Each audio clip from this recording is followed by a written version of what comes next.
Not even death can save you from me.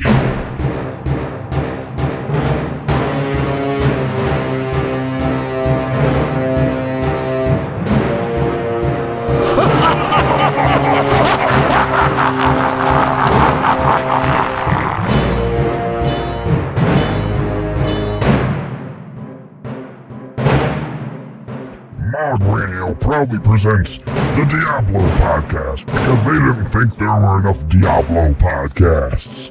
This is the Inferno.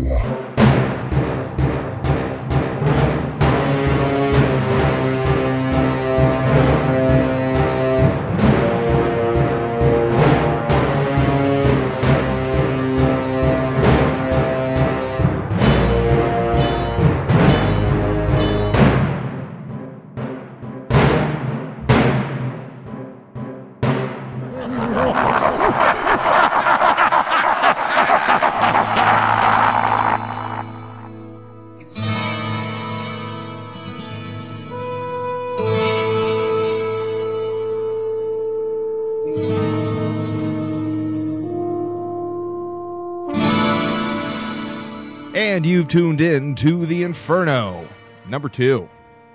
Welcome back, everybody. If you listened to our first show, I think we'll just go ahead and start apologizing for the Deckard Cain interview. Something we thought was going to be a lot funnier. It just didn't turn out as well as we hoped.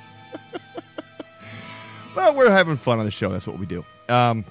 But we're really glad you're back with us this week. The game is out, obviously, and here we go. This week, we really want to talk to you about first impressions in the game. So that's going to be our meat grinder, and we're going to talk about the first impressions. Obviously, we're going to have a little bit of discussion about launch day. And in the coming weeks, look for our mog-radio.com store, where we will actually be having our Error Code 37 commemorative t-shirts available to you. So... also this week, we're going to be doing this little skeleton in the barrel, talking about some of the Easter eggs that we found in the game so far. We will be talking a little bit about the drop of the week. This is where we will just start discussing with you what are the cool drops that we found this week. What are the pieces of gear that we're most proud of finding in the randomness that is Diablo 3. All of this plus a little Loretime with Kash. And, of course, the... introduction of Dr. Denver. So, now that we know what the show's going to be like, let's talk a little bit about the cast. Joining us this week, we have our lore master, Kash. Stay a while and buy a Diablo towel. Buy the Diablo towel. Yes, you bought that, didn't you? Yes, I did. It's nostalgia. That picture will be going up on our Mog Radio Facebook page sooner than later. All the super. My wife will love that. He roleplays so much, we're not even sure if we've actually met the real him. It's Parasite. Can't stop playing. He's Master Boss Tactics. The guy's going to get us through this game in one piece. He's great. Oh my god, don't cross the Frostbeam streams. Very well.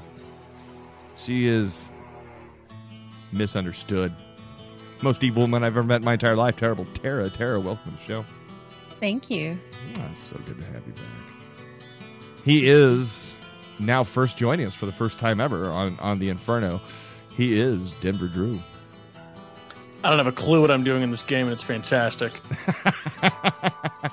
He is our grandfather of gaming. He is Sertas. Hello. Last but not least, he is our lead writer. The man responsible for many words on our websites. He is Kalindo. But I liked interviewing Deckard Cain. I know you did, buddy. I know you did. It was a good You know what? idea. If you didn't like the Deckard Cain bit, you're just wrong. So let's move on. And it's not our fault that he was so dry. All right. I think he was dry. He was dry. I just feel bad now that we know what happens to the poor bloke. All right. There's the show. Here's the cast. Inferno starts right now.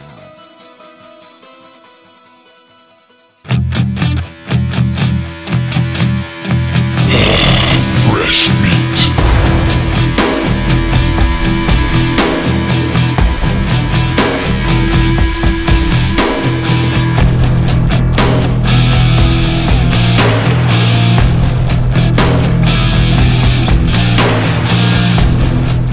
This is the Meat Grinder, where we grind up this game one level at a time, one discussion at a time. So, I don't know. What? Diablo launches 5/15/2012, and I saw error code 37. Are you sure it launched 5/15? I think it launched 5/17. But it was one of the most impressive errors ever. Was it 5/17? Hey, I got bingo. Bingo. Yeah. I mean, so here we are. How long did we get in the game actually together? What, were we in for like 45 minutes? Yeah. That was the evening of the first day of launch. We got in about 45 minutes altogether. Yeah. Yeah, we got in 45 minutes and we crashed. I know the rest of you guys did too, but we tried making fun of it at least. And Grace, did you get some? You got some recorded footage on that, didn't you? I definitely have some, and that will definitely be in one of our segments today. Yes, Stay Awhile and Listen, another segment of ours. We'll actually be playing you the live discussions that we have during our gameplays. Just about 5 minutes of it, just to give you guys a taste of kind of what we're going through here. So, what'd you guys think? Launch day did not go well, obviously. Did Blizzard bounce back? Not yet.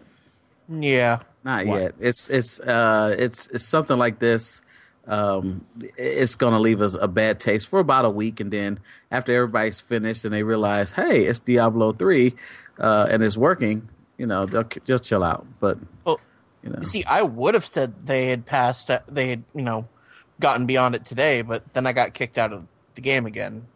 So well, what I find is odd though is that as much as it pisses me off and I wanted to be in game and kept getting kicked and all that stuff, it's to be expected. I mean, I think we've all been through many game launches, and anything with online, it's to be expected. Right. Still pisses you off, but I mean, it's kind of funny to watch everybody getting so riled up when I think everybody has that same experience on some other game. What I appreciated about the launch was when we were on the forums and you could click refresh, like just continually click refresh, and it would instantly to like one of the forum posts for like error 3007, which was another one that we got.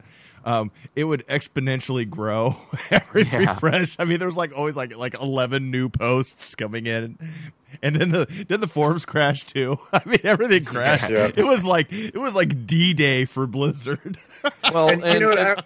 At that point, gamers' faces melt their monitors because they're so angry. And one of the things we've come to realize a lot from Blizzard is, as much as their games are awesome, I haven't yet seen a game release since World of Warcraft first released our expansion pack where everything runs smoothly the first few days. Sure. That didn't run that smoothly, though. Well, no. I meant everything before that ran fine. Yeah. When World of Warcraft first launched, that's when it started the trend. And while they make excellent and amazing games, it's just unfortunately they have a few issues with launching. We've seen a few games out there recently, SWOTOR from our other podcast, that had excellent launches for the most part. But, it's just one of those things. You get online, you get with such an IPO that it's just going to be amazing. You have over 1 million pre-orders, not to mention the people who pick the game up in store, because Walmart's freaking selling out in some places. Yep. So, I mean, you got to think of all the people trying to get in all at the exact same time. Yep. It is worth mentioning, though, the Asia servers were online, and I did go and enjoy that over there for a little bit. It's just rare anymore to find a good launch, and you're right. SWOTOR did launch really well, and I think what I was a little bit surprised that the launch came this it was this bad with Blizzard, and especially with the experience that they've had with MMOs and WoW and whatnot. But I think anymore when you go to those forums, like for me personally, I just maybe go for the technical support part just to make sure that everybody else is having the same issues that I'm having. But it gets a little bit frustrating watching thousands of people just chirp and chirp and chirp on this company that plainly did not wake up in the morning and say, gee, how can we screw over our customers today? No. And it's like, seriously, man, just give them a break. If you want to play on day one, you really have to expect this kind of stuff. So yeah, but my favorite post, they didn't say that. They didn't wake up saying they wanted to screw us over. I wake up every day wondering how I can screw over and mess with our listeners. That's that's expected. We all do that. What's the problem? I think that's just Sartos and Kel, you guys. So this is the thing I got to ask myself, though. First things first, though. The forum post I always love seeing the most is the one that threatens the lawsuit. Oh, yeah, that's awesome. Yeah. I think we need to have like a dramatic reading of complaint forum posts and have metal music in the background. All right. Yeah, that was awesome. Tara, take it over. We'll do it next week. All right. Well, here was my big issue with it. Go, Diver. I mean, this is a one-player game. Like, that's my problem with it. I know that the multiplayer, and obviously from my entire experience on this has been multiplayer, except for about the first 30 seconds I've been running with you guys. So I can totally appreciate the online factor, but the fact that you couldn't get in and play the one-player campaign by yourself at home without an internet connection is ridiculous. I totally get the reason for it. I know that obviously they have the real money auction house, but that's poor implementation in my opinion. And I think everything else, I mean, playing it now, the game's fantastic. I think the game runs great. It literally was just these login errors and things like that getting started, but everything else has been just perfect since then, and it's really fun. It's really fun. Nobody expects to have a server crash error message while they're playing a single-player game. Right. Well, and the thing I think we got to remember is, the old ones may have been single-player, but nowadays to combat a lot of the issues, and I know you understand it, but I just don't, from a programming aspect and from an IT aspect, there's really no good way around people duplicating and hacking the game besides taking it all online and taking it all server-side based for authentication, stuff like that. Wait a minute. Why couldn't you just make the one-player campaign is on your computer and all the stuff that's attached to the auction house isn't the one-player online game? Like, you have to log in for that version of it. Because unfortunately, then people can start writing mods and hacks for it, and then move them over to the online portion. Or better that's yet, what happened all the time in Diablo 2. That's what happened. Yeah, interesting. Yeah. So that's the main reason. And a lot of people, I'm not quite sure. I see a lot on the forums asking that same questions, and they ask exactly what you did, Denver. Why couldn't you do that? Well, there's really no way to make every single person happy, unfortunately. And I think this is the best solution. It may not be a solution we all like, especially when this kind of stuff happens. But like we saw with all the other releases, after a week, everything's going to settle down and we're all going to forget about it. All right. Yeah, and I wasn't trying to play devil's advocate. Like, I literally just don't know these things. Well, and for me, though, and Denver, you bring up the point of the single-player game, but boy, I will tell you, every Diablo I've played, and 1 and 2, they are really distinctly kind of harkening you into a single player experience. But this one, I was playing solo for an hour, and it just didn't feel right to me. This game really feels like a multiplayer experience to me, and I don't know why. Completely, yeah. I agree with you, and I think there's something about the fact that, you could play the game if you're playing single player. You could play it offline, but there is something about the fact that I am linked online and everything I'm doing is linked online to my account that scratches my MMO itchy. To me, it makes it nice for me because I love the online aspect. Tara, what do you got? I tried to play single player last night and it just felt empty. Didn't being in an elevator by yourself. It just doesn't feel right. And then like the minute you see like one of your buddies is online, mate, I just automatically just want to click, let's go. Yeah, and they make it so easy. Yeah. I mean, the way that they made grouping, it's literally a single click. I love it.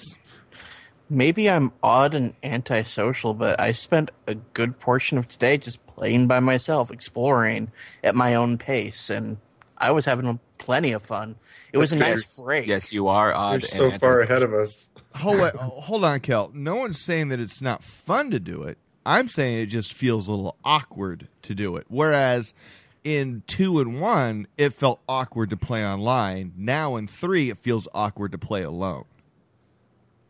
That's all I'm saying. Yeah. And it's not that it's a bad game when you're playing it alone. It's just I had so much fun with you guys playing all in a group. And I got to be honest, watching it, I mean, from grouping with you guys, I mean, and, you know, Kel and I having fun both playing Wizards and just lighting it up. Arcane Torrent for the win. I mean, when the Zerg happens, and, you know, my favorite part of Diablo is the Zerg. When you got 20 minions of trash coming at you, and everyone just starts lighting up their big moves, and it's just like, wow. It's like a video game 4th of July almost, you know? Yeah, so here's the thing for me, despite the fact that they had a very rocky launch day, this game is freaking beautiful. Yeah. It totally scratches my fantasy itch. I got a lot of itches evidently, but it feels amazing. Like a living, breathing painting to me.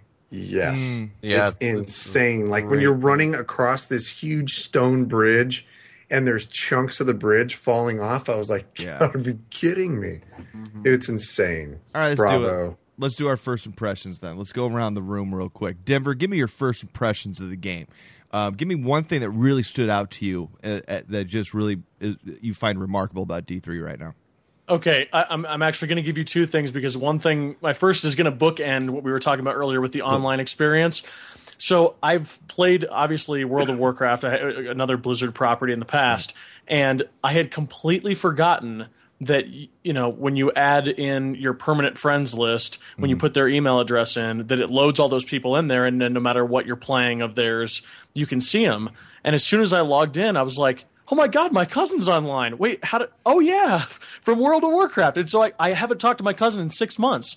So I got on with him, hopped into voice chat with him, and we just sat and talked for 20, 30 minutes while we played the game, and it was fantastic. It was such a great little, like, oh, this is so familiar, because, you know, he's just a gaming nerd like us, and it was a lot of fun. So that was really cool to see that was all still there, and it was still held with my account, even though I wasn't still playing World of Warcraft. But in terms of this game, I think my favorite thing so far has been just how excellent the textures are. Everything seems to have the right, like, edges to it, and all of the weapons really seem like they have authentic line. I mean, it just seems very good texture wise, and it's been very immersive.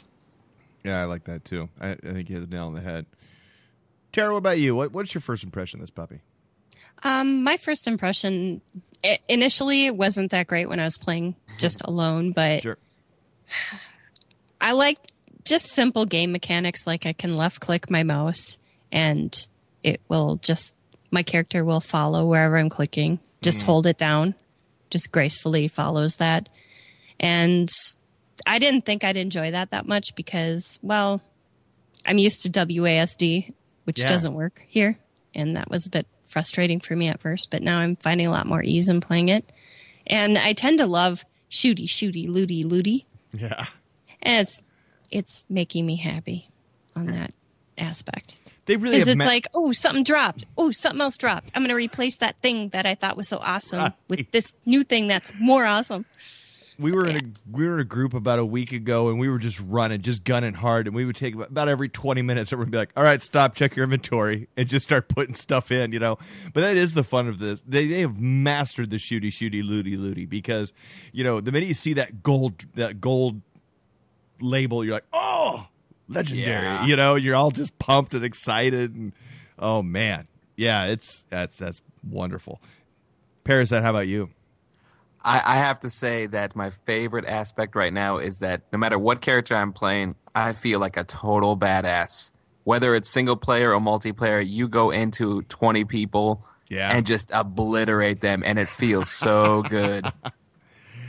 How's the Witch Doctor? I mean, he's the I guess the new character class, really. One of the new character classes. We'll get into the other one here in a minute. I mean, how do you feel about him? Do you like him? Is he a good addition? Yeah, I'm loving it. I mean, I've always liked pet classes, and I got my little 3 dogs that I can pop up and chucking spiders like crazy. I got toads. I mean, there's so many little toys that I just can't get enough of. Graphically, he's probably the most hilarious character I've ever seen in a Diablo game. Yeah, and once I got my mask, I was like, oh yeah, now I'm ready. Now it's on. That's great. How about you, Kash? What are you thinking? You know, I like the fact that I would say the thing that's sticking out the most for me is just how damn pretty the game is. Sure. I mentioned it before. It's gorgeous. The textures are awesome. The design is great. It's dark. It's sinister. And there was a cutscene we were looking at. Well, maybe it wasn't a cutscene. It was part of the gameplay. But it was a spirit that was headless, and she was holding her head out in front of her. And I mean, I'm just looking at that, just going, God, that is just sinister. I just love that. So I'm really enjoying the way the game looks. It is pretty. Yeah, it's gorgeous. The other thing I can say that I'm enjoying, I think Tara touched on a little bit, is the fact that I can literally, minus using the shift key if I want to lock into targeting something, but you can literally play this game with your mouse. And if you have a good functioning gaming mouse like a Naga, it's total easy mode.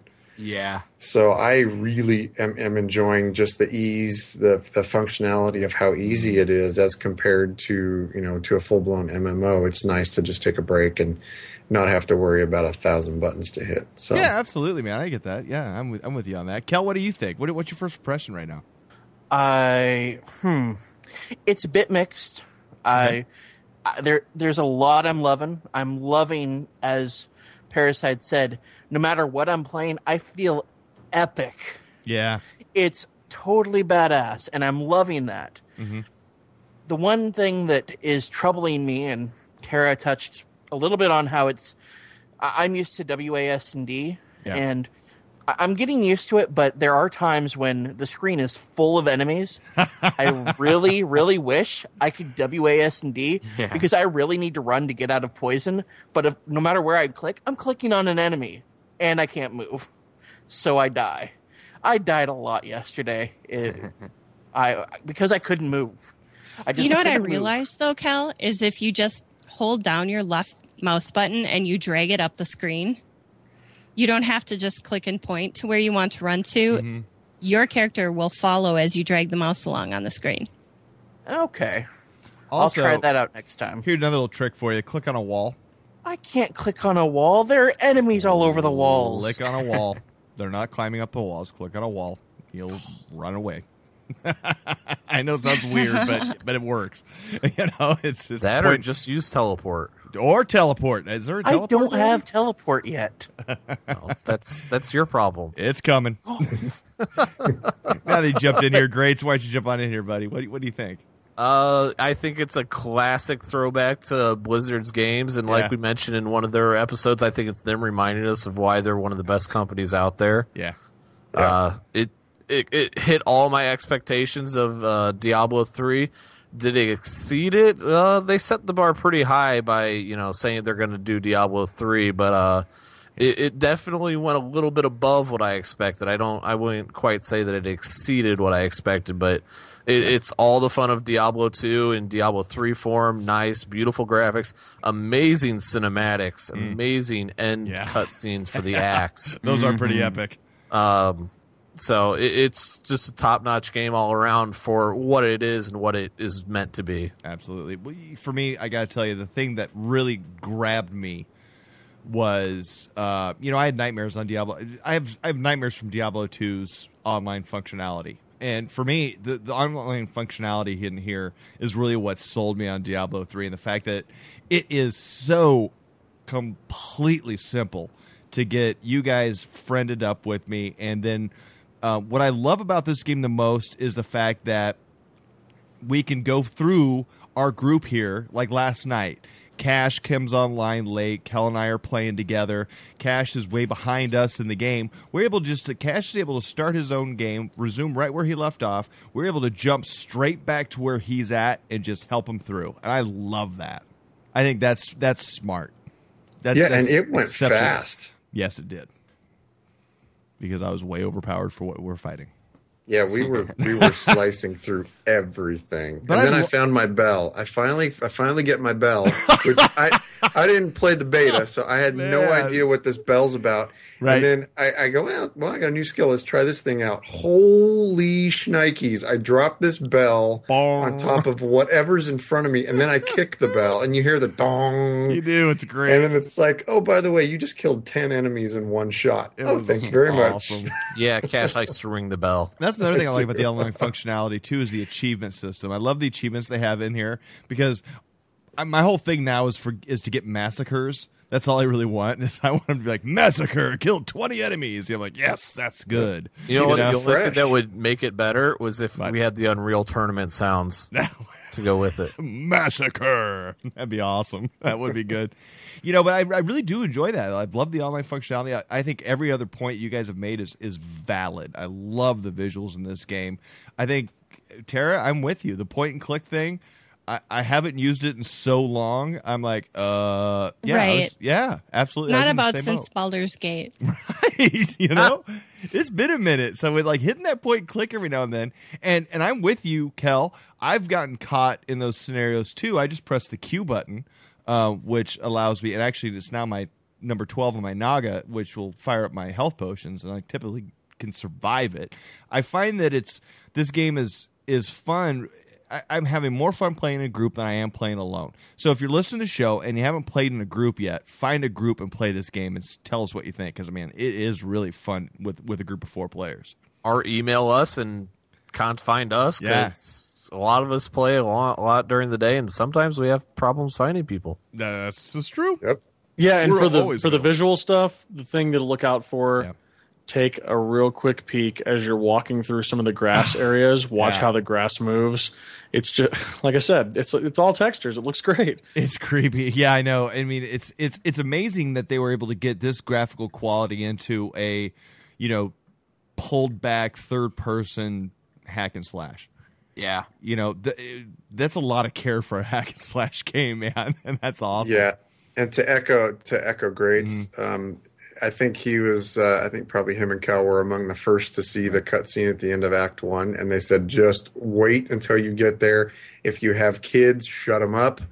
Just pay attention when this thing rolls around." And there was a lot of validity in those comments because that is among, if not the best cutscene I've ever seen in any game ever. It was insane. It gave me chills. Absolutely. Yeah. Well. So I think first impressions all around the board, we're all pretty happy with the game so far. I think gameplay wise, really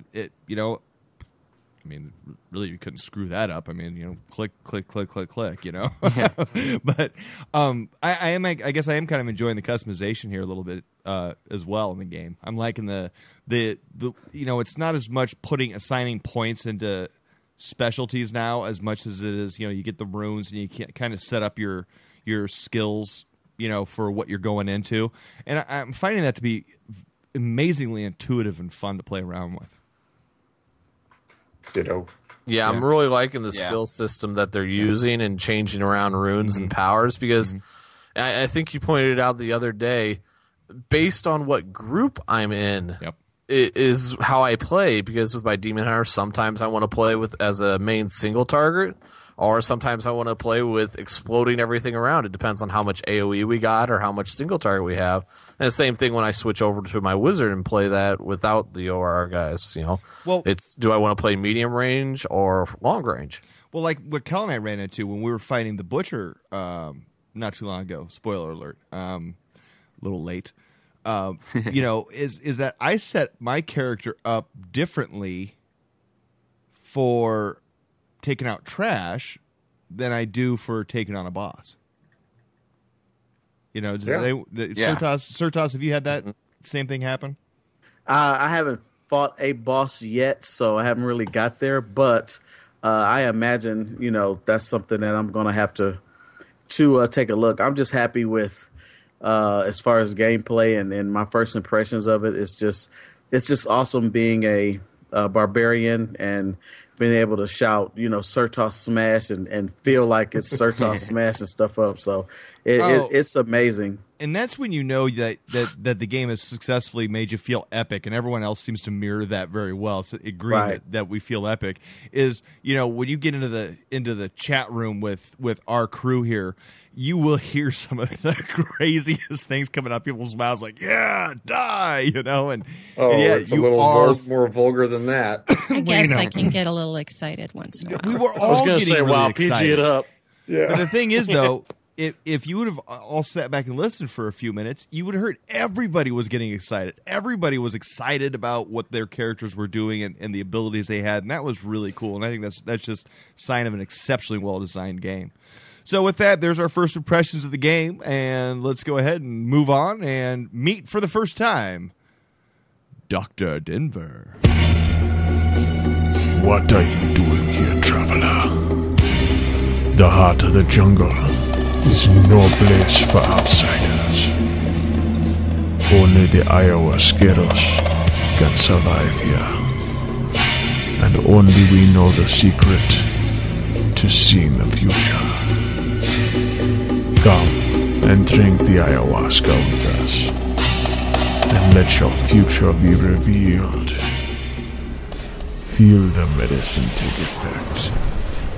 Do not fight it. I shall guide you through this realm. You will begin in a place fraught with peril. A city on fire. The demon you seek has killed many. He holds the cleaver, and he waits for you. But the wretched queen stands in your path.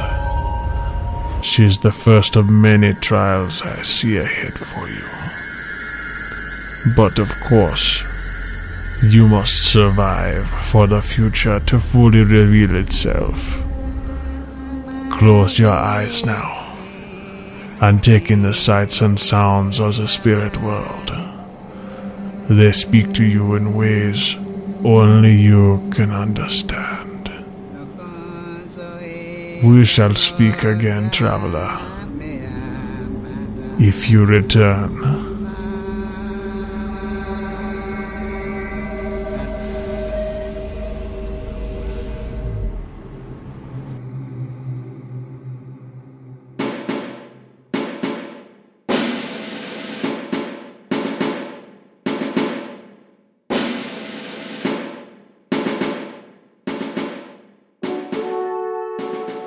Hi there, everybody. Ivan here, host of Old Republic Radio and the Inferno.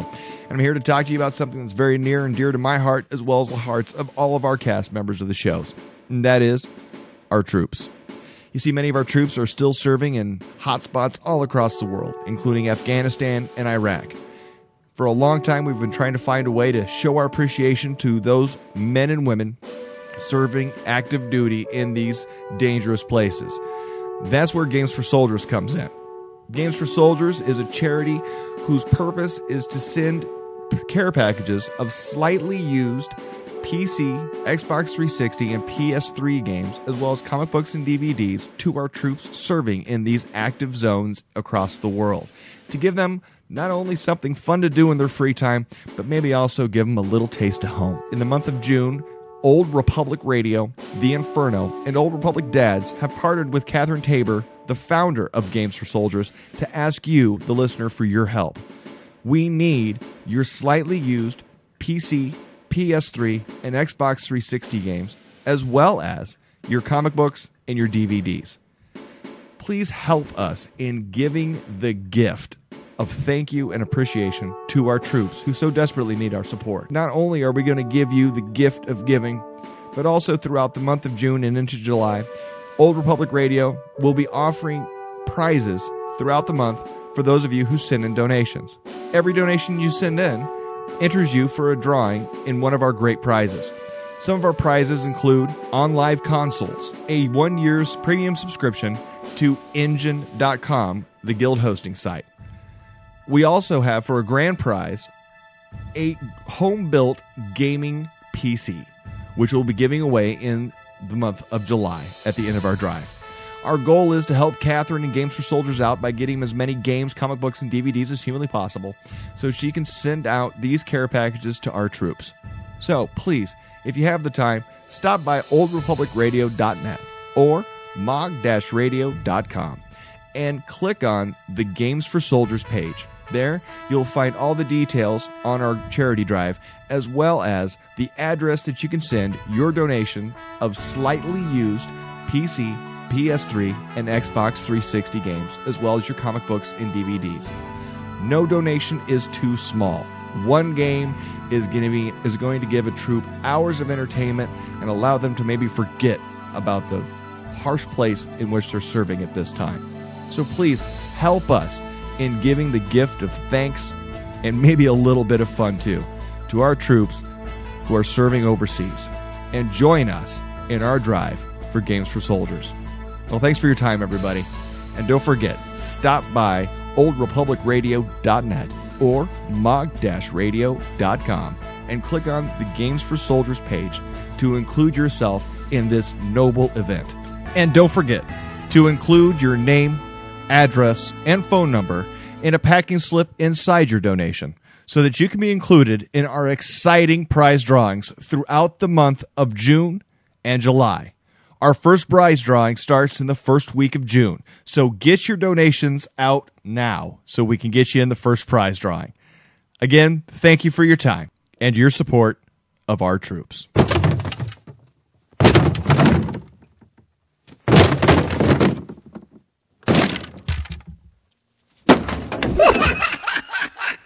And it's a skeleton in the barrel. This is where we talk about the Easter eggs, the callbacks to previous Diablo games that we're starting to see in Diablo 3.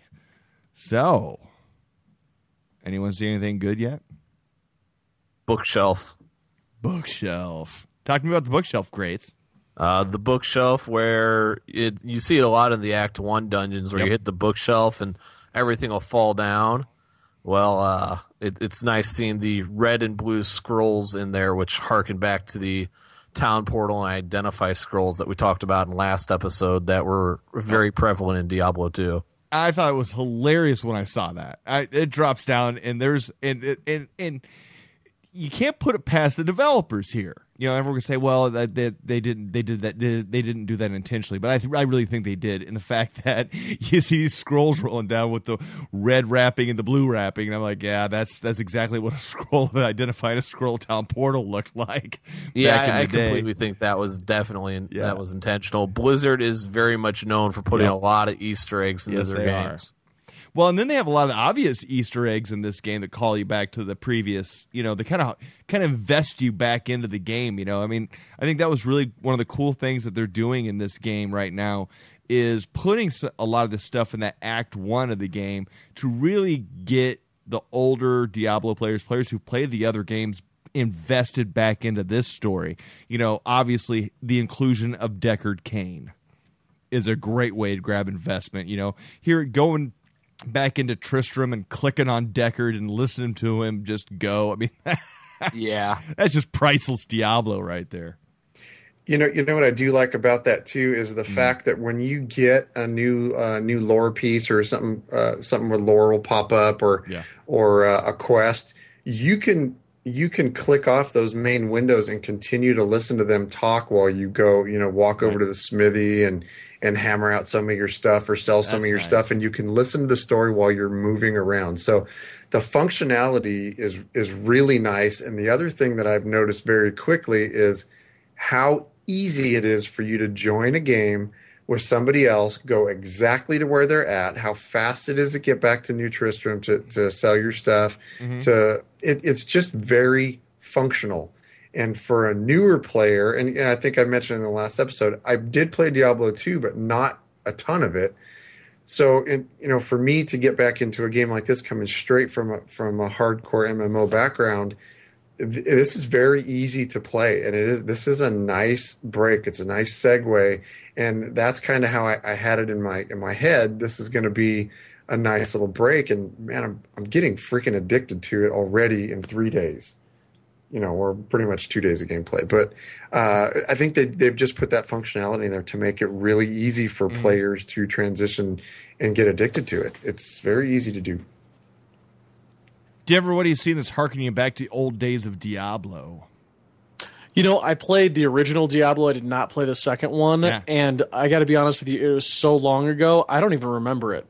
So this has been a completely new experience for Nice. me. And I kind of remember Deckard Cain, but that's really the extent of it. Like, I don't remember the storyline. I just remember just mashing the mouse You don't remember over and over. You don't remember the giant red guy? Nope. With horns at the end? Nope. Was he El Diablo? He might have been known as Diablo, yeah. Because I'm such a fan of doing it, if for those of you out there that don't know the Diablo 2 storyline or want to remember it like possibly Denver does, we have a wonderful YouTube channel that has all the videos that shows the retrospective of the story as well as all the Act 2 cutscenes to get you caught up a little bit. Absolutely. Surtas, Grandpa Gaming, what have you ran across that reminds you of the old Diablo days? I can say without a doubt the entire game reminds me of the old Diablo games, but it just looks so much better. I mean, the graphics on this thing and the particle effects and just the attention to detail, it really says that, hey, it was 12 years old, and you played Diablo 2. Now we've come up with Diablo 3 and we're going to dazzle you. And that's exactly what they've done as far as I'm concerned. Yeah, but Surtas, tell me something, though. There's something in this game that reminds you of the past. What is it? What's one of the things you've ran into right now that you can think of that just really is just like, wow, yes, I remember this from the other ones? Well, okay. The massive amounts of damage and carnage that you can give as a PC, as a player, is just simply phenomenal. It's awesome. I love it. I love playing. I played the Barbarian in Diablo 2, and I feel like I still have the power. And the loot drops like right away. The loot drops are just holy crap. I mean, it's like, we're not going to give you these little rinky-dink loot drops that we did in Diablo 2 and Diablo 1. We're going to hit you with some good stuff like right away. They are. So I mean that is definitely the thing that brings me back, and I'm like, wow, I'm getting this really good stuff now. Holy crap, what am I going to get when I really get in the game? So right, Kel, what about you? What's harkening you back to the old days of Diablo? Well, the first big one is what you were talking about before, us taking on the Butcher. God, bringing him back was great. Yes. Yeah. See, much like Denver, I was a child of Diablo 1 and skipped Diablo 2. And facing the Butcher again was just a dream come true. And the other thing, and it's a small one, so I hope you'll forgive me for doing two. I don't think other people have noticed it yet, at least amongst us. I was looking at a merchant, and they had Wirt's Bell. And it just brought a smile to my face. Nice. Because I remember fighting with Wirt's leg. It's the greatest thing ever. Oh, man. It wouldn't be Diablo without Wirt. That's awesome. And I remember back in Diablo 2 where like you had to go back to Tristram and save Deckard Cain, and you run across Wirt's body and you click it and it just starts dumping out gold and weapons and stuff left and right. Yeah. Great callback. He was definitely a loot pinata. And you need the leg for the cow level. Oh, yeah. Yes, you do. You got to have Wirt's leg for the cow level. But yes, Wirt's Bell, what a great callback, man. Oh, if I would have seen that, I would have bought that just for memorabilia for me, man. That's awesome. Tara, how about you? Anything remind you of the past? I was just thinking, actually, just the feeling of getting that first big loot drop. Yes. And that feeling. And just the feeling of how you felt when you were first playing Diablo 2 and exploring all these different lands and the layout and not really knowing where anything is, but just sort of that feeling of exploration. And then learning more of the story as it goes along. Absolutely. I mean, things that you didn't know, right, before. And you think you knew everything all about Diablo. And just as the story goes on, you just learn a bit more and a bit more. I love that. Yeah, I like that too. Teddy, any fan service you're seeing that we haven't talked about yet? I mean, we can't talk about this segment without just bringing it up, but skeleton in the barrel, skeleton in a coffin, skeleton everywhere you can break an object and have that little guy pop up. It's hilarious. I love how they've changed it, too, because now it's like sometimes it's the skeleton in the barrel. Sometimes it's the walking zombie coming out of the barrel. It's like the guy who's been putting these things in the barrel suddenly got a better sense of humor. Hey, surprise! Now it's a zombie. I want to see like whoever's the head of the dungeon just going like, okay, you guys stand over there, you group up over here. Leroy, you just get into that little rubble right there and just wait till someone attacks it and then attack it. Yeah. It's like what kind of strategy is that? It's like you run a post, you run a fade. I'm gonna fake ball to you. You block. That or like there's some just like bizarre necromancer running around like, hey, let's just stuff a corpse in a barrel and then I'll animate it. Yeah. No. But right. what I would go ahead. I was gonna say I think I got a lore entry for that too, for the first skeleton in a barrel that I came across in the game. Phenomenal. Ooh. Yep. Hello. I love it. My favorite. Here's one thing I wish they would do with the skeleton in the barrel. I wish they would finally just finish it off right, and like have us crack open a barrel, and out comes like a legendary skeleton. So it's just like, whoa, wait a second here. That would be insane. So we're all just in this huge rumble. I think that would be absolutely priceless. I hope it happens. I hope to God it happens before I'm done with this game. For me, the one thing that I run across that really reminds me, harkens me back to Diablo days, is that haunting guitar as we play. It's awesome. Whenever you're in town, that ring, ding, ding, ding. Oh, the music in general is so good. Yeah. Yes. Just completely harkens me back and makes me like, wow, I am in the world, I'm here. But, Sertos, I heard you on that one with the loot drops. I mean, even today they stay true to it with things hit the ground, tank. That odd little dink sound they make. It's awesome. And I've got to say, I think they did a really good job here fan servicing, doing a lot of fan service in the first act so far. Because, we've talked about one boss they brought back, the Butcher. We haven't talked about the second boss they brought back, and I'm not going to mention his name, but I will say he does appear in Diablo 1 for anyone who hasn't bought the game yet. And it's really cool because it's really making me think of like, okay, what direction are we going in this story if we're bringing back, bosses from Diablo 1, never showed up in Diablo 2, and I'm really excited now, because my hope is as I go further through the game, some of these other bosses are going to get reimagined and sent at us as well. What do you think, D? I don't know. I mean, I would have to imagine that they've already done a couple of them that you're going to run into some more stuff. I mean, the more shout-outs and the more, looks back to the old game that they can have, the happier people are going to be. I mean, that's just the bottom line. Everybody plays this game, the loyal fan base plays it for the nostalgia, not just for what's up next. I mean, because let's be honest, Dungeon Crawler, you really can't think of a more dated property. At least I can't. I mean, unless you want to talk about a side scroller or something like that, or a text game. Pong. Sure. Pong. Yeah, Pong's pretty outdated. But I'm talking about something more new generation. Not from your father's console. Right, from even just beginning of PC gaming. Yeah, and let's just talk about it for a second. Having that feeling of nostalgia, does that invest you further in the game or not?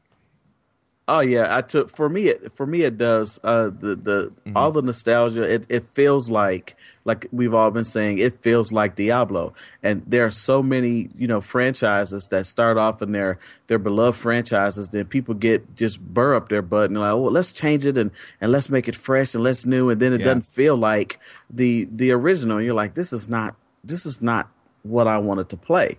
Right. So I mean, it'd be like Doom going into a side scroller. Everybody, you wouldn't think that was Doom. You'd be like, what is this crap? This is side scroller, and they had the nerve to put Doom on it. I mean, this is ridiculous. But this feels like Diablo. It looks like Diablo. It plays like Diablo, and it may be real simplistic gameplay, because let's face it is. But damn if it ain't fun.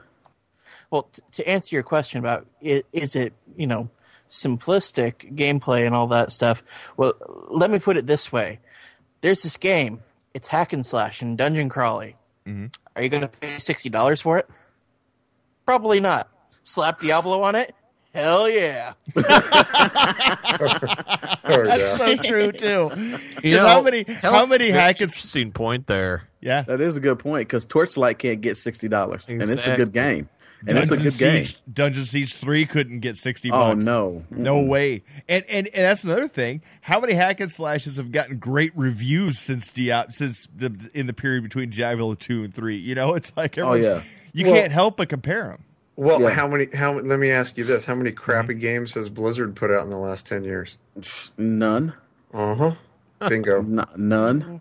So and it's funny because as much as there is the running joke out there about World of Warcraft, just like, and I forget who mentioned it on this very cast, that this is a reminder of the games that Blizzard puts out. They're freaking juggernaut, man. They put out good stuff. Doesn't matter what anybody thinks about any other aspect of the company. They put out amazing games, and they've absolutely done that here. Yeah, they have. They put out a great game that launched a day late. Kind of. Right. But was it worth it? Well, because I remember the one thing that it did do, I don't know if there's probably other little communities out there too, but we all sat on Skype and laughed about it and tried, but we were all together wanting to play the game. We probably didn't have as much fun as we would have had if we were playing the game, but we were still all together waiting for it. And that probably repeated itself umpteen times, across all the communities of people that wanted to play the game. So you know what? The excitement was still there. We were just kind of laughing about it because I think some of us, probably most of us, if not all of us, expected there to be some issues.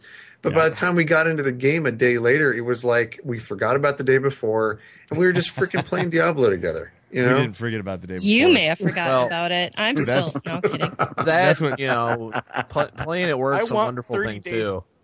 Yes, it is. No one's on. Well, okay, let's get around the room now. Now, Parasite, is nostalgia important for you today? Yeah. For me, it totally is. I mean, I've been gaming since Pong came out, basically. So, to me, having a dungeon crawler or something like this, I mean, I play so many different types of games. So, something that's going to give me that old feeling that I had as a child playing like Diablo 1 and all these type of old style games. An awesome game's an awesome game, but when you add that little throwback feel, it adds just such another unique element that brings me back to my childhood. Brings a tear to my eye. We don't get enough of that anymore, do we? Oh no! Well, everything is like the next Call of Duty, Call of Duty 17. Yep. Like, I mean, everything's sequels. So to have a game that's, I mean, so many years ago we played Diablo 2 and Diablo 1, to come back, it's just so unique, original, but at the same time it feels just like it did back in the day. That's true. Tara, what about you? Is nostalgia important? I don't know. I think more important to me is just how the game feels. And I guess there is something nostalgic about, you growing up those creepy dark forest paths. Maybe there's a village up there, maybe there's not. But not as important as actually having a good game. Okay. One that kind of feels like you're getting your value for what you put down for the game. Mm-hmm. And one that makes you feel like, I'm going to come back and play this game later. Even if I put it down, I'm going to come back to it, enjoy it. For me, I think the nostalgic piece is huge for me, because we don't have, like I was, Parasite and I were just talking, it's just not there anymore. Games don't take, this long of a break from one to the next, or if they do, they have switched, they've gone to another developer, another company's bought the rights, and they're going to do their version of it or whatever. And it's, for me, I mean, we don't get that nostalgia anymore.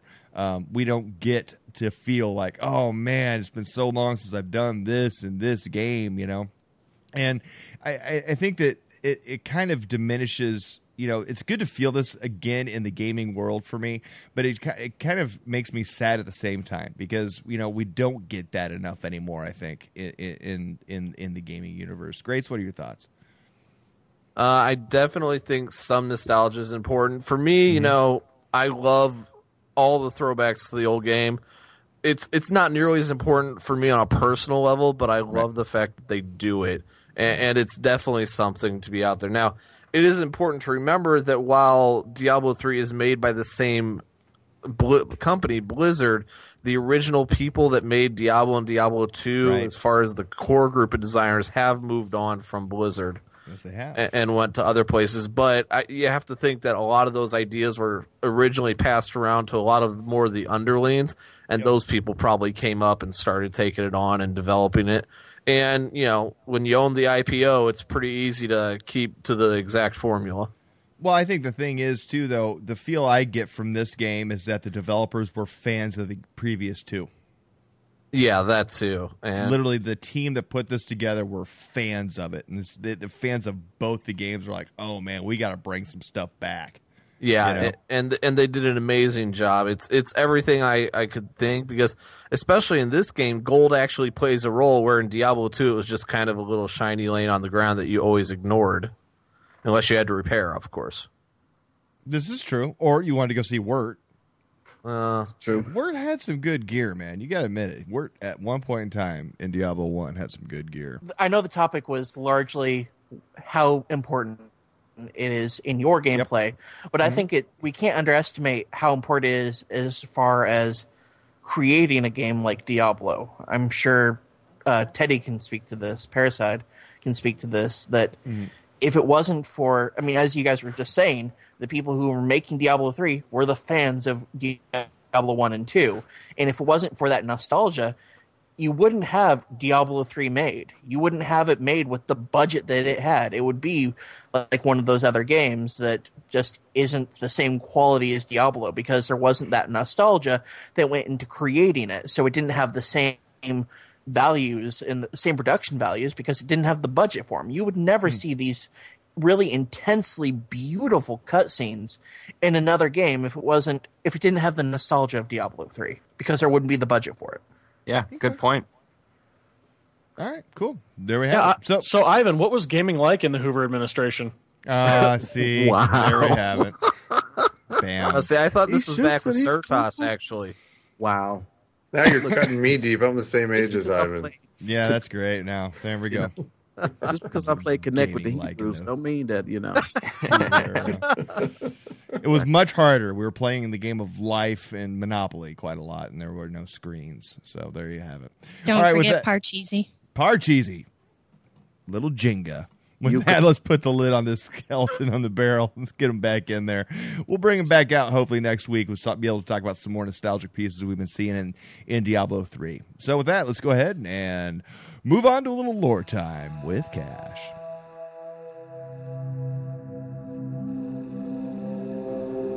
Welcome to this week's Lore Time. I am Ralok the Monk. I apologize for my disheveled appearance and uncertain demeanor on this week's end, as I have truly been at a loss as of late, my friends. If I may speak freely, I believe the gods have taken control of my very thoughts. The landscape of Sanctuary has been overrun with heroes. Over the last week, I have noticed hordes of robed wizards, dark rogues with archery weapons, hulking men from the north with two-handed weapons, and several fellow monks traversing our landscape. The mystery lies, however, in the sudden disappearance of these individuals before my very eyes. On several occasions in my very recent travels, I would spy one of these heroes at a distance, and I would set out in the direction to make their acquaintance or offer assistance in battle. On each occasion, however, they would disappear before my very eyes. I found one rather ragged, dark-skinned outsider in a loincloth, donned with a large headdress, at a full sprint, repeatedly running into the broadside of a block barn. It mattered not what I voiced to the poor soul, he just continued to run into the wall, over and over. I pondered on this for several days in the wilds. I guided my thoughts to home, in hopes of receiving an explanation for the happenings, but I received no answer. I finally pondered to retire to the study of my own domicile, and I set off with my map and compass back to New Tristram. Behold, I could not even navigate the roads to town. Each marker I reached was a nearly blank sign that simply read, Error 37? Alas! I was unable to find my way to New Tristram after a day of travel and ponder. I went straight to the bulletin board that I usually use that's outside of the tavern in town. A place for help. I posted a help wanted sign in hopes of finding somebody to explain this quite trivial event. Upon my return to the board, however, I found a vast number of messages adorned with insults and references to me being a bulletin board troll and a noob sauce? What is this noob sauce they speak of? Is this some sort of native tongue from a foreign land? So again, I seek your understanding for my disdain and the lack of a formidable lore lesson this week, my friends. And to you, phantom travelers of New Tristram, I do hope your fate is on the favorable side of the spirits. I shall leave a candle burning bright in my study on this eve for you. Good evening.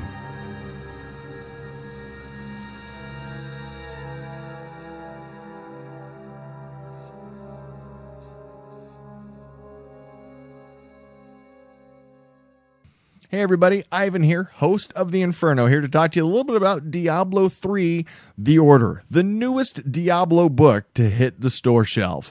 But who has got time to read these books while we've got Diablo 3 to play? Well, that's where our friends at Audible.com come in. You see, at Audible.com, they deal in audiobooks, and you can get Diablo 3, The New Order, in audiobook straight through them to go onto your iPod, your Android, your iPad, and 500 other MP3 devices they're compatible with.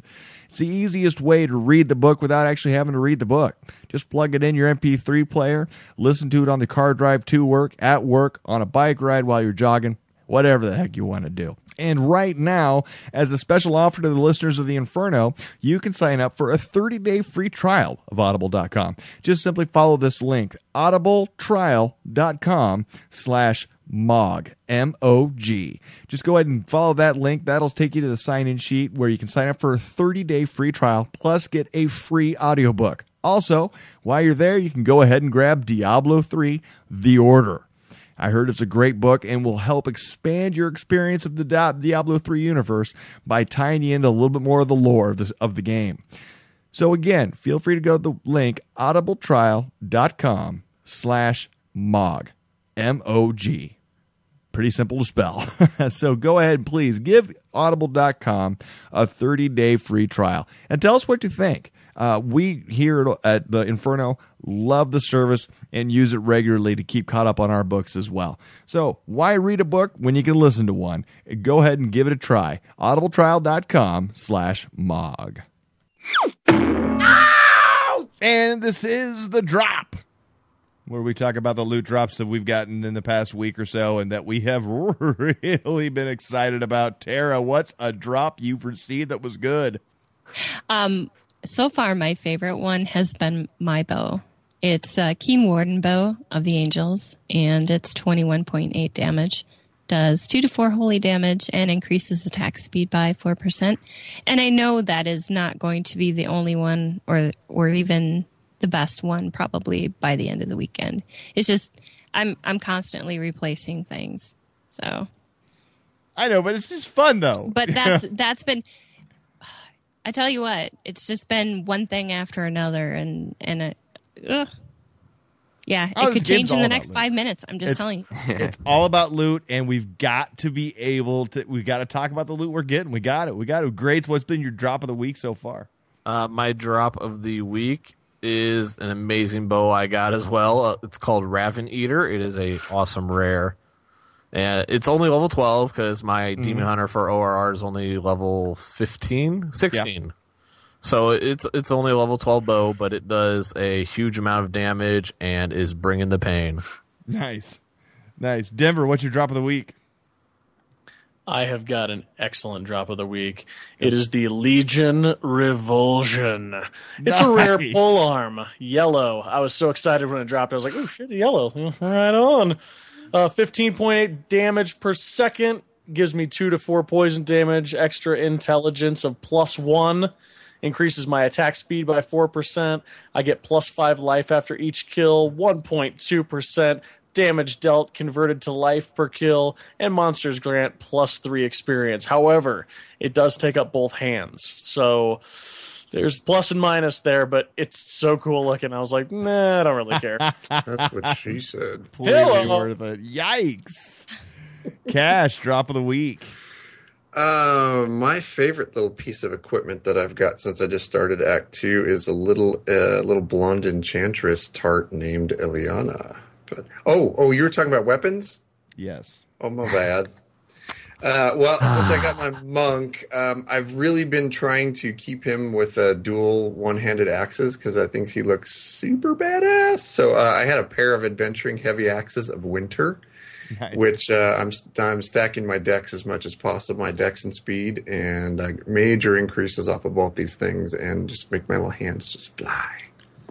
But yeah, I'm sure it's going to get replaced very quickly. Very good. Kel, what'd you drop? Well, my favorite one is, it was a tough decision, but I went with Sorcery Desire. It's my rare wizard hat. It's nice. Increased to intelligence, better chance of finding magical items, critical hits restoring arcane power, and increasing the gold and health pickup range. But the main reason I loved it is because it made Ivan go, I want one. Yeah, that's true. That wizard hat's hot, dude. They look awesome. Kind of gives you that Gandalf feel. Heck yeah. They should have a epic drop of a big long white beard too. I would totally equip that. I know. We'll be like, I got the big long white beard and the wizard hat. I'm tough. That would look awesome on my Demon Hunter. That would look good on your Demon Hunter. See, Parasite, what are you thinking? What's your drop of the week? Mine is the helm for my monk. It's 70 armor, 4% chance finding magical items. Health globes grant plus 56 life and plus 10 XP for killing a monster. But the reason it is my favorite is the name. It's simply called The Desire, which sounds like some kind of perfume or cologne. And I'm thinking it sounds like kind of a porno film or something. Or a lady's, chick book. Harlequin romance. Yeah. The Desire. Oh, I'm sorry. The Desire. 50 Shades of Grey, what? Oh, man. Sir Toss, did we get you yet? No, sir, you did not. Come on in. What's your drop of the week? My drop of the week is a rare belt. Give me +3 to strength.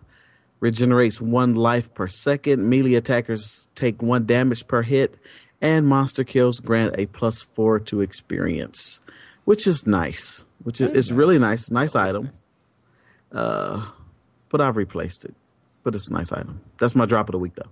I love it. My drop of the week is the War Heart. This is my legendary belt that I got. It's 32 armor. Gives me a +3 experience when I kill monsters. It ups my intelligence for my wizard by 10. It increases my chance of finding magical items by 5%. It actually gives me another 45 health every time I hit a globe. A plus 45 health every time I do a globe. Absolutely love that item once I got it. It is called the War Heart. I love these names. Don't you love the names of the gear? Oh, yeah. Yeah, there's a bunch of them. Yeah. That's another thing about talk about the nostalgia. They bring back the name. Just they hit the nail on the head with everything. Epic battle axe of the half moon. It's like, yes, that's a great name for a weapon, So I'll tell you what I think. What I think one of the funniest things that I've seen so far in the game is when you be walking through a dungeon or something, and you look on the ground and it look like a medieval yard sale with all the white items everybody's dumping out of their inventory just to fit the blues in there. But that's one of the funnest parts, is that there's so much stuff that just gets thrown at you. It's like you really have to pick and choose what you want to bring back to New Tristram with you. My favorite is when everyone's doing it at the same time in the group area, and you hear this donk, donk, donk, donk, donk. It's like someone's hitting kettle drums in a very bizarre way. All right, so there we go. There is our drops of the week. We will definitely keep you up to date with what we're getting out of the game, and definitely let us know what you're finding.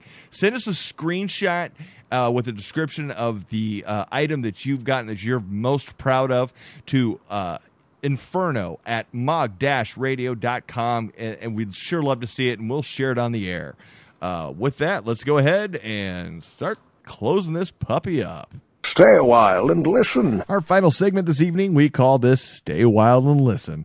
Now, we're actually putting it in the show, but From now on, you'll hear it after the credits. So next week, I want you to go ahead and get ready for some serious conversation. We'll be breaking down Act 1 of the game. We'll also be talking about our character builds and what we're doing with them. But for right now, enjoy some of the excerpts of our conversations we have with each other while we're playing the game via Skype, set to some Diablo music. Why not? Where are we going? This way. Follow the blinking cursor on the map. I'm behind. Oh, I'm so slow. Oh, shit. the skeleton, this is the damn spider in the barrel. Oh, I'm gonna burn him. Magic missile. Oh my god. You're not a tank, Ivan. I have a mace. What are you, Ivan? I'm a wizard. You're a wizard. Here you go. You're a wizard, Ivan. Oh my god, Rays of Frost. Too many. Everything's going down with the Ray of Frost. Rays of Frost going right now. Oh my god. Towers, activate. Streams. Don't cross the stream. Don't cross the streams. Hold on. I like his spiders. Yeah. Later on, there'll be big spiders. I like big spiders. And I cannot lie. Big spiders and I cannot lie. Huh? Where's the cathedral at? Down the hole. Everyone down the hole? Oh, I'm already down the hole. I have to say, it's pretty frigid down here. Cloth tunics, people. Cloth tunics are going cheap today. Cloth tunics, 2 for giant 1. giant penises. Anyone want a giant penis? If it's got +1 to healing. It's got +1 to healing. It's +1 to sexual healing. I love when you can't even see what's going on. That's awesome, dude. I like when my arrow penetrates him. God, look how long that lasts! Holy shit! What? Parasite, do it again. That was fucking beautiful. Awesome. Wait, by our powers combined, we are Captain Planet. Yes, we are Captain Planet.